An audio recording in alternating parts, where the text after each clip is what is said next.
You're now tuned in to Visible Found Paid, powered by The Cool Source, bringing you digital marketing, business development, and everything in between. Host Eric Woodson, agency CEO and serial entrepreneur, shares tips, tools, and more on how he took his business from a one-man startup to a multi-million-dollar agency and how to help you achieve the ultimate goal of getting visible, found, and Hey, welcome back, guys, to another episode. As this week we're talking about redefining networking. Now, I love this topic because whenever I say networking, it's almost like Eric cringes a little bit.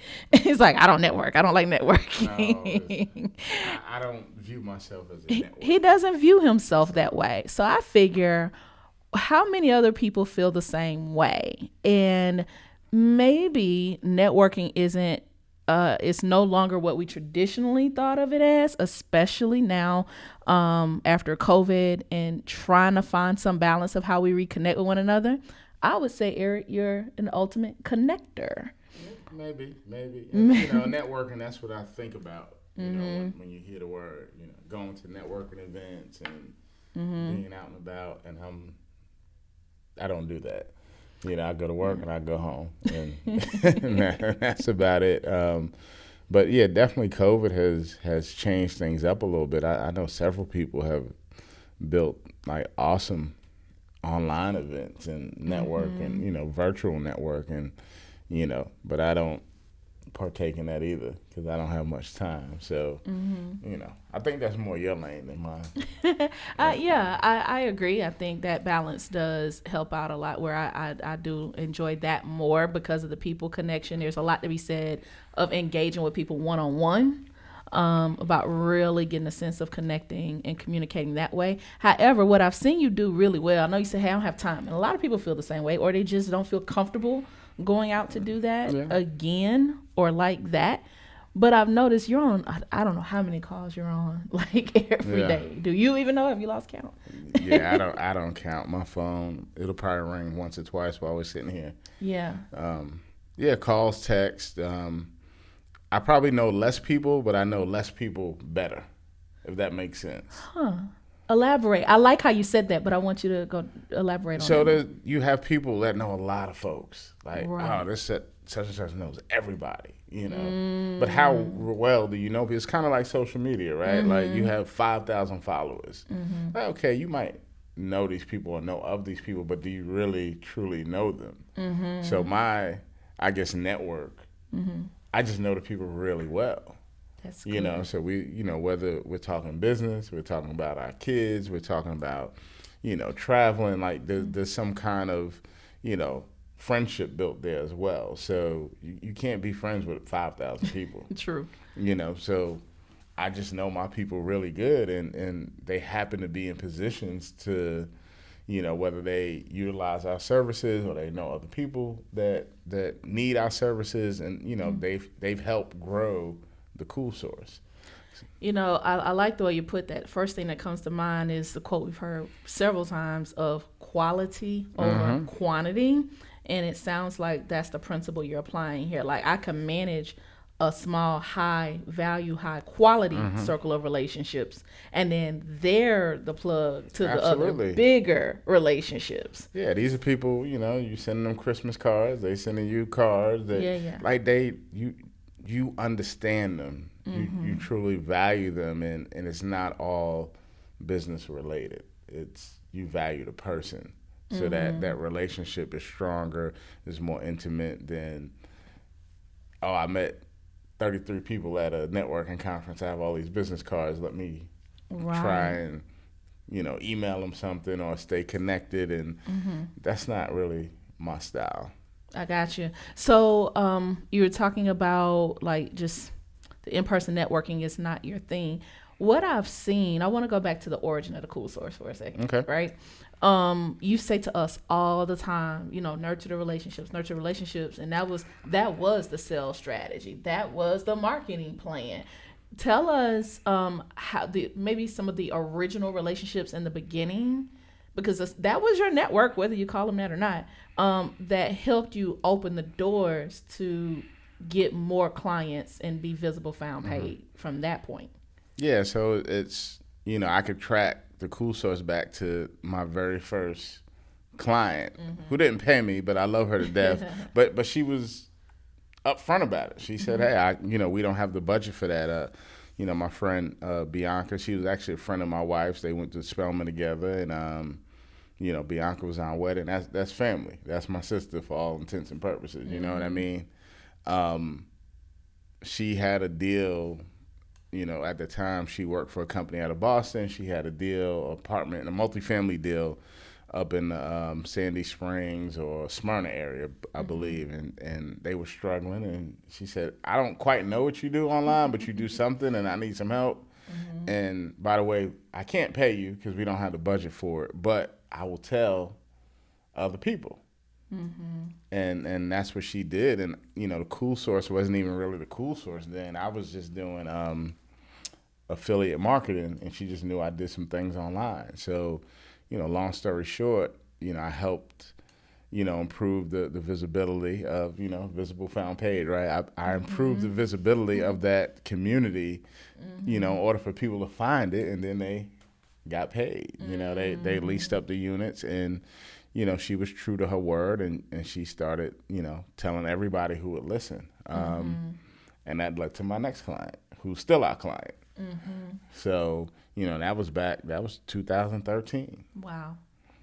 And that has led to long-lasting friendships, relationships, and multiple points of business of getting paid. I want to make sure, guys, if you're listening, that you don't miss the highlight of what you just said, which was, hey, look, they couldn't pay you, but payment isn't always necessarily in financial revenue. Correct. Payment could be in reciprocity and long-term building. Like, can you be strategic enough to look at the long game? Yeah, and don't get it twisted. They're a client now, right? Now, yeah. And so, it eventually got to some payment, and she's since left that company, is at a new company and doing great things, and they are a client. But I had to take that chance, which it wasn't a problem. That was family to me. So yeah, you need my help, I'm gonna do it. So it wasn't even, she didn't even have to tell anybody, because again, the Cool Source wasn't even, it might have been in the back of my mind somewhere, but it really wasn't, oh, I'm doing this for the Cool Source. I'm doing this to help my friend out. That's what it was. Wow. Okay, so as many times I heard this story, hearing you say it that way, I started this to help my friend out. I didn't start the business to help my friend out, but I did that. Did that thing to help your friend out. I wanted to solve that problem to help my friend out. Got you. But isn't that the essence of it every time that we should do? It's like, hey, I'm doing this to solve a problem. That's what all of this is. Right. People come to us with their problem. They need a solution. I need more traffic to my e-commerce shop. I need, I'm a dentist. I need more, more families calling. We need to get more people to come into our establishment. People need more. People need more. Like, I need more of something. More answers. Yes. But it eventually all leads to more money. Yes. More answers lead to more money. Yeah. That's more problems get you seeking more answers.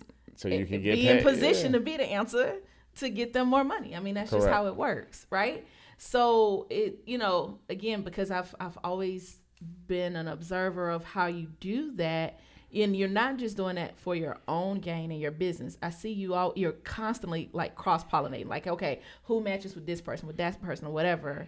But that's the strengthening of those relationships. And that's why I said I know less people better. It's hard. I mean, I have a wife, I have kids, I have a business. I still like to play a video game a time or two. I like my personal time. So, I can't even imagine just knowing, being out in the streets every day and I'm going to this networking event, I'm going to that, I'm doing, I like to spend some time with my family. I like to spend some time with myself. So, you build a business to me so you can get a better quality of life. That's right? good. You want to, you make money to improve the quality of life. At least that's why I do it. you know, to help myself, help other people, but it's about quality of life and doing the things you enjoy. I inherently don't enjoy being in a crowd of people, right? I don't like that. Like I kind of shrink in that. And I'm going to be in a corner somewhere. You know, now if somebody comes and talks to me, you know, I'll go talk to them. You know, pre-COVID, like right before COVID popped off, I had Terry. Yeah. So Eric, you're gonna go out with me. You know, you're gonna be my wingman. You know, we're gonna go to these networker events. I was like, okay, I'll try it out. And I mean, I went with this lady, and she, every table, she stopped talking. She's on it. And I'm like, and she pulling me along, and I'm just like, I'm looking silly because I don't, you know, I'm just so uncomfortable. But I mean, she was a pro at it, and I was like, there's no way I'm gonna. Yeah, I think there's 3 types of people. Like you have the Terrys that, hey, I can work a whole room, right? And I'm gonna know everybody in this room. Terry gonna know everybody. I'm gonna know your name, your kid's name. I mean, that's such a skill. Like, and legitimately know these things about people in your head and retain it. And then there's you. You're like, hey, I'm a connector behind the scenes. And I kind of work that magic. I look at it kind of like the Wiz. You're behind the curtain, and you're like, hey, I'm cool with working my angle in my own lane. I mean, and for me, you know, while I'm in it, I'm not even thinking about that. I'm like, it's natural. No, what I'm saying, when I'm at the event, I'm not thinking I'm a connector. Okay. Or I need to be some. I'm like, how the hell can I get out of here? I'm in between that. I'm like, yeah, I need to. How can I? And that particular event I remember was in Atlantic Station, and the only reason I went, she's like, well, I already bought you a ticket. So she knew me well enough to know, like, this dude's not going to go unless I buy him a ticket. Like, no, I didn't have I wouldn't buy my own ticket, but I wasn't going to let her waste her money. So that's why I said, all right, I'm going to go. But I was so, you know, any of those events, even when we go, you know, you guys have been with me when we go see a client and they have their big conference, and you know, when I need to get out and present, I'm going to go do my thing. But after that, when it's just mingling, I'm like, I want to know. Yeah. So I'm in between you and Terry. I'm the type where I'm very strategic. Like, whenever I know a conference is coming up, the golden part for me is the attendee list. And I look at the list and I say, who in this room do I have an answer for, or who could be an answer to what I need, or who, like, I start thinking and I highlight and I say, okay. And then I may go to the website. I may look for different points on LinkedIn. And then as I work the room, I'm like, oh yeah, I saw their name. So especially when you talk about like big industry conferences or like vendor expos, you have to, you can't go in there cold. It's just, but yeah, I can't do the Terry thing though. Yeah. She's got, that is a bit overwhelming. What's it called? An ambivert. I'm an introverted extrovert. It's like it does pull on you a lot, but I think if you have strategy and you come back, and then the key is, hey, I met you here, and I'm not necessarily trying to pitch you on anything. It's like none of this has been about sales. You hadn't mentioned sales not once, nor have I. It's more of, can I get a good foundation and a good feel for who you are? And then when it's time to serve or offer a solution, the groundwork's been laid. Yeah. I mean, I've spent thousands upon thousands on conferences where the strategy you're talking about wasn't necessarily exactly that, but like, I'm going to go here and I'm going to do this and I'm going to do that. Like, this is a huge conference. This could be great for business. And I get there and I go to one session and I'm in my room the rest of the time, ordering room service. Like, nah, this ain't my thing. I done paid for the conference, but nope. I'm in every session. I'm talking to people. Yeah. Nah. But here's the danger though of doing it my way or Terry's way, or just anybody who's more social in that way, is you end up with this whole deck of cards, like business cards, and it's overwhelming. So you have to have strategy if you choose to do it that way. However, I like your approach because it is more natural. It is less stressful and it's organic. That's the word I'm looking for. It's organic. It works for me. So if you're that person that's naturally the life of the party and you could go in and breeze through and know the whole room, more power to you. I wish I had some of that. I just don't have it. That's not my genius zone. You know, my zone is, you know, I'm going to know the few people I know. I'm going to know them well, and we're going to kind of, like you said, cross-pollinate. I'm going to send them business. They're going to send me business. And you know, every couple of months, you might get a new person that's added to that mix. You know what I mean? You grow slow. But I guess fortunately for me, my network, they're in position to make decisions. They're in position to cut checks. They're in position to know others that do these things. So, you know, some of it is, I don't want to say luck, but some of it is just the strength of the network that I have, and the value they see in me, but also the value I see in them. So I'm constantly trying to hook folks up. Like, hey, go talk. I don't know that, but go talk to this person. Go talk to that person. From my accountant, from my business manager, from my, you know, my trainer. You know, I send them business. They, you know, we met somebody at the gym. I'm gonna send them your way. Cool, appreciate it. So those one-on-ones, I could do that all day. Yeah, let's go to lunch. I gotta eat. So, and again, it just organically fits into. You're not really going per se out of your way. It just kind of fits into the mold. You know, let's talk about reciprocity and relationships. I think what happens sometimes, and I'm thinking of one particular client, a situation where, you know, you were able to send some business your way and things like that, and you said something so paramount. You just said the relationship is typically with the people who can make a fast decision and cut a check. Yeah. Which goes back to, I think, defining when you say the quality of the network. Like, quality is, I'm not having to go through layers and layers of people to really get to ultimately the goal here. I'm going straight direct, to direct to the access. decision making. Yeah, direct access. But I'm thinking of one particular situation with a client who was one of those decision makers where, hey, yeah, I can make a decision, I can cut a check, I can do all those things, which was an owner. But here's the danger. Study the relationships of people in your network so that you don't burn your bridge. Talk about that, because in this situation, if you know what I'm talking about, the team did not understand the dynamics of the relationship. How I could go direct to the owner, but I wouldn't. Is that yeah, kind of in that situation you wouldn't. Yeah. But the team, that's why it's important. The people who worked for this person, they didn't understand. Oh, I got you. Yeah, I know what you're talking about now. Yeah. Yes. That's a big lesson. Absolutely. And you know, and sometimes when you have people, there goes my phone. See, the great connector. Sometimes when you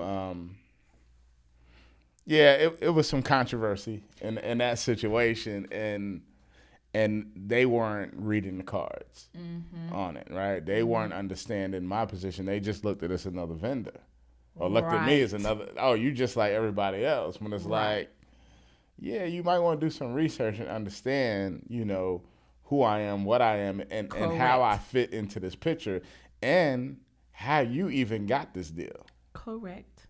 Yeah, they didn't, you know, and I can't necessarily blame them for not knowing that, right? Because they're not used to that. Like, you know, in the course of their careers, they may never come across a situation that's like that again. But even when I kind of lightly said something, because I didn't come all the way out, when I lightly said something, they were still, you know, pushing back like, dude, I'm trying to tell you what's happening, and if anybody's going to go, it's going to be you.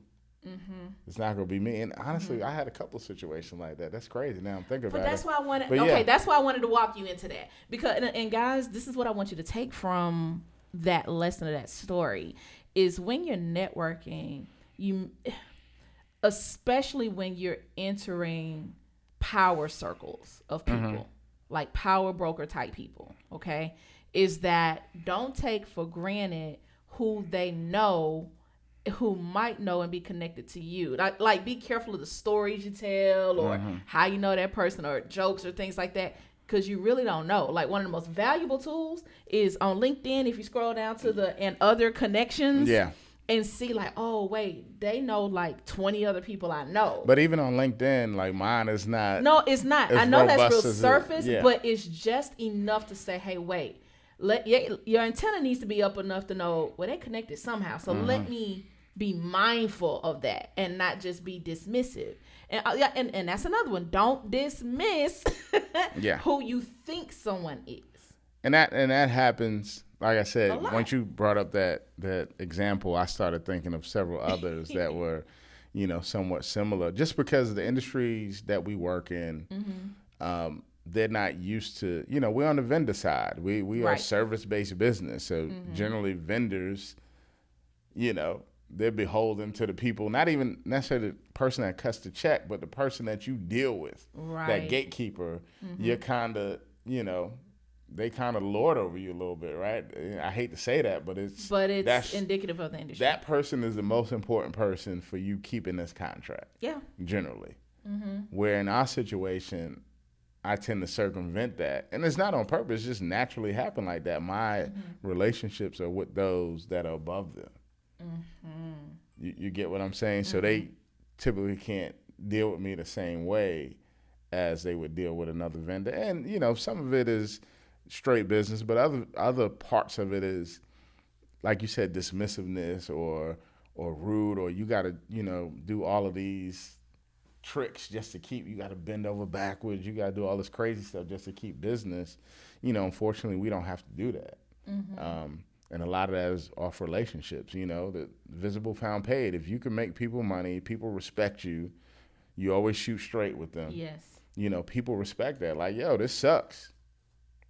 I say that in rooms with people, like, yeah, that's garbage. You might get some looks from people that don't know me and don't understand me, but the decision makers are like, all right, that's why we have Eric here. Because he's You're gonna not the yes man. He's gonna shoot straight with us. Or if something's great, I'm gonna tell him that. Or if they don't, hey, you don't need me on this. I'll take your money if you want to give it to me, but you don't need me. And that's how I roll. I always want it to be, if I say something, it's gonna be okay. Like, right? It's okay. We can do that. If I say, hey, you need to increase your budget by 50%, okay. Like, I don't have to go through all of those hoops because of the way I deal with people. Right. And, that's because, what they say, know, like, and trust. I know people, they like me, I like them, and they trust me. Because it's not, I'm not trying to beat you over the head and get all your money. We're going to do good, sound business. Your business is going to grow, my business is going to grow. We're going to grow together, and we're going to be in business with each other for a long time. And that's the goal. There's your 3 tips, guys. Know, like, and trust. They have to, know who you are and what solutions you bring. Likability. Do not discount the likability factor at all. And just genuinely being yourself and not an imitation of what you think, that's supposed to look like in a room. And then that establishes the trust. So you said something earlier about reciprocal relationships I want to touch on. I can't think of anyone that I did, like, we don't keep scorecards, right? We don't, oh, well, Eric did this for me, now I have to do that. It's not. Quid pro quo here. Yeah, like, you have to, like, we just do stuff. If something makes sense, it makes sense, and that's what we do. Nobody, like, I have some relationships where I haven't done anything for them, and they've sent me all kind of business. We might have gone to lunch or, I send them a nice gift, but as far as sending them business, I haven't done it, and it's not because I haven't wanted to, it's just I didn't have the opportunity. But they're not counting, they're not like, well, I sent you, 10 new clients, what are you gonna do for me? Like, I don't tend to roll with people like that. In the same way, I have people that I've sent a bunch of business to, and they haven't sent me any, but it's fine. And if that opportunity arises, I'm certain that they will do that. But it's just the strength of the relationship. It's just how we kind of conduct business, and everybody just is feeding each other. See, again, the great connector. I think we're definitely going to leave that in the episode because it just shows how much people are looking for Eric. Ask Eric. That should be a whole topic by itself. Ask Eric.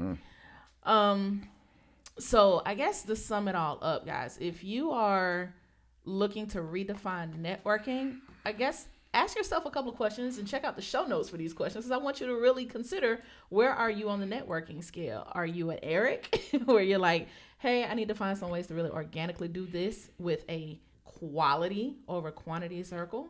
Are you like me, where I'm a little bit of both, but I really prefer to be in the room and need that energy of people, and also the connector of solutions in that area. But definitely, hey, once I'm in the room, just let me loose and go. Are you the Terry that knows everybody Well, in the shout room? out to Terry. Man, I need, Terry, we need to have you over here. yeah, I need to give Terry a call because I went out with her. I was like, what do What you in the have? world?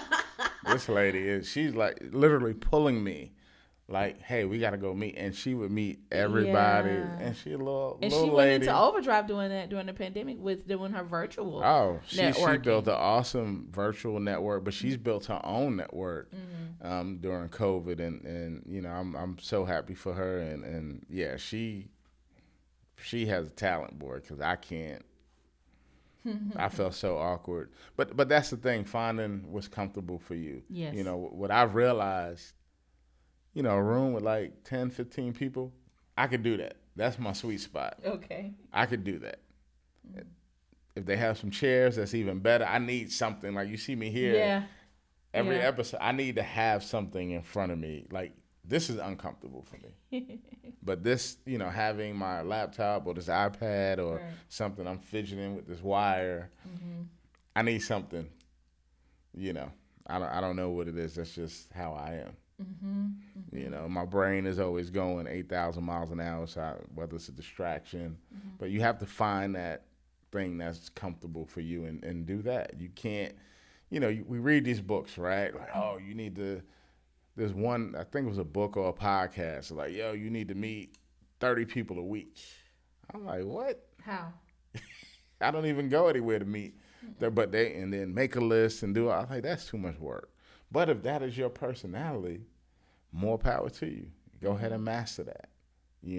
And I get it. I have friends that, what they'll tell me and say, listen, man, I look at every person as that's how I'm going to eat. So that shyness and that one, remember I tell you when I used to work on a kiosk, right? Yeah. So that's weird. I don't like to know, networking, but I was working on a kiosk doing sales. Yeah. And I had to talk to people. Uh-huh. But like then I literally had no money. That's so funny to me. Like, but then it flipped and you're like, yeah, like I had to put on a little show and get people to buy what I was selling. But that still wasn't natural for me. It was, I needed to eat. find your natural fit. Yeah, find your natural fit, and that's what you'll be good at. And you'll learn to master that because it's natural, it's easy, it's comfortable for you. Find your natural fit, and that's what you'll be good at. So I guess, like, in wrap up here, how do you nurture? And I know you're not doing this intentionally. It just happens. Like you said, it might be a phone call or whatever, but how do you suggest to nurture the quality circle of touch points, check-ins, like you said? Like, what were some of the things you did for those same people? Birthdays or well, it's not. luncheons or I don't whatever? have a calendar or anything like that. I probably should. I'm not the greatest with birthdays, to be honest. But most people know that about me. It's just like most people. I could go months without talking to them, years even. But when we talk, we pick right back up, and nobody takes it personal. I could shoot them business. In the meantime, I connect them with somebody via email, but we don't talk because our schedules, don't permit that. I don't have anything like intentional, like, oh, I'm gonna do this, or I have this system. There's no system to it. It's just, I have people that I really like and enjoy that you do business with, right? And you keep adding to that you like and enjoy. So it makes it easier when they call you. You got to pick up the phone if you can. If not, like 2 of those calls, I'm going to return both because both of those people, I want to talk to them, and I haven't talked to either one of them in a long time. So, when I get a moment, I'm going to call them and we're going to pick up where we left off, from 6 months ago. We're going to talk a little business. We're going to talk a little family. We're going to talk a little, personal stuff. But there's really, I don't have a system. Maybe I should come up with one. Hey, again, you just said it. It My works system for you. is no system. It's just, I might think like, oh, I haven't spoke to such and such in a while. Let me call them. Bingo. That's what I wanted to wrap with on that is don't feel like you have to, like you said, sales is one thing, but nurturing or redefining networking is really find the groove that works. If you know someone is probably more naturally inclined or more responsive to you via a text message, then I'm willing to adjust to that to make sure I stay in touch with you. Or some I know I'm going to have the best quality conversation just jumping on the phone. Mm-hmm. And then there are those people that, like, for me, email, it's just not going to work. You can email me to death, to oblivion, and you're not going to get anything out of me. And I know the same with you. It gets lost in your inbox. So you have to kind of gauge that, but do not devalue a quick phone call. Even if it's just, hey, I thought about you. I just wanted to check in. No agenda. I just wanted to check in with you. How's everything going? And then stop talking and listen. The listening part. Well, I do have a system then. I do my check-ins in the car. Okay. So on the way to work, on the way to home, I'm driving to baseball. So Royce, my son, he plays baseball, and oftentimes we have an hour plus drive. I do my check-ins then. Because that works for you. Yeah, I'm sitting there, I can't do anything else. So let me call, let me see who I can get on early Saturday morning. So people know those early Saturday mornings from Eric because we're heading to a tournament. Yeah. Oh, this is this dude calling me at. But, most of the time people pick up. But that's what in the car, that's what I do. That's one amazing way to maximize your time and stay connected to your network. So, any final thoughts on redefining your network? No, just listen. You could read all the books you want to read, and there's definitely some pointers that you could pull out of there. But ultimately, you have to do what's comfortable for you, right? You have to find that lane, because if it's uncomfortable, 9 times out of 10, you're gonna stop doing it. That's why people, with people working out and things like, most people don't like to work out. That's why they stop. Okay, I'm gonna lose weight, I'm gonna do this, I'm gonna do that. You go to the gym for a month, 2 months, and then you stop because you don't like it. It's not fun. So you have to find what's fun for you, or at least what's comfortable for you, so you can continue doing it. There you have it. So we're redefining networking by not doing what the others always say do, but be willing to adjust and do what works for you. Do it well, have fun at it, and that's the quickest way to help yourself get visible, be found, and get paid. Yep. So guys, if this episode was valuable to you, don't be stingy. Make sure you hit that button to subscribe and share. And we want to keep bringing you high value content like this. Leave us a review. Let us know. And if you have topics or questions for our hosts, leave that in the comments as well. Follow us on all social media channels at Visible Found Paid. And we look forward to seeing you on the next episode. Thanks for tuning in. Bye, guys. Bye, guys. Thank you.